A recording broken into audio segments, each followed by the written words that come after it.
Wanted to make a little video about AOD, AODE, 4R70W valve body gaskets in case it'll help somebody. As I had a problem remembering some of this myself, and so I had to go through and double check things. And so I'm going to go through my double check process with you real quick. First of all, right here I've got this page from Transtech, and it's got some good information about the early and the late gaskets for the AODEs and 4R70Ws, and you can just pause this right here and look at this and get the information you need for that. But on the other gaskets, the ones that go between the separator plate and the case, there's a big difference here, right here at this hole. This hole's much bigger and this one's smaller, and at the same time you have this notch here for the one that has the smaller hole. And I want to show you something real quick here on an actual case. Here's a 4R70W case, and if you've got a visual memory like me, you probably won't remember this for very long unless you actually see it.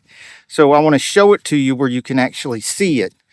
That this is the AOD gasket, and if you try to slip it up here and take a look at it real quick, it hits right there where the wires come in for the AODE and 4R70W. It doesn't want to go there. And down here, you'll notice that hole is way too big for the front servo there. Way too big. That's too big a hole. And if you lay the gaskets together, you can see how much bigger that is. Then you take the actual AODE 4R70W gasket and lay it up here.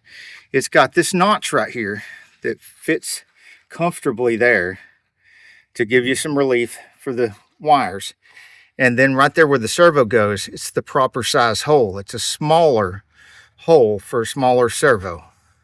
And I had another one of these pages that shows you something like this does about the holes on these, but it's easier for me to remember that this hole is a different size and this notch right here. Those two things seem to be a lot easier to remember than the way the holes are shaped in some corner somewhere.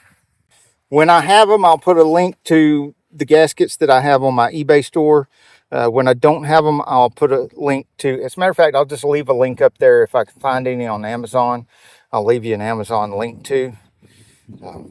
But I don't always have any of these. So if you look at my description and you don't find a link and you do find the gaskets, then send me the link so that I can spread it out to everybody else too and help everybody find the gaskets that they need, because that's what these videos are for us to help each other out so that we spend less time and effort and get the same amount of work. Insanely cool cars, tool reviews, and auto repair videos.